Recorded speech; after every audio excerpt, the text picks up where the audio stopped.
આગ ધોઈ નાખ્યા.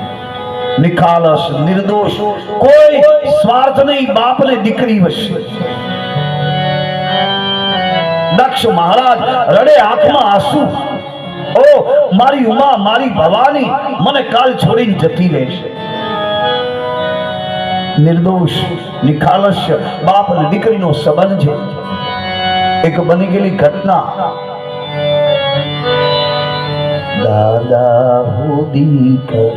આપણો સૌરાષ્ટ્રનો મેઘાણી કવિ અને કચ્છનો કારણે બહુ સુંદર કચ્છની ઢળામાં બની ગયેલો પ્રસંગ બાપ અને દીકરીનો. હજી એનો પાળ્યો બાપ અને દીકરીનો હજી ઇતિહાસની સાક્ષી પૂરે છે કચ્છમાં. ઉધર રહેતા બાપ ગયો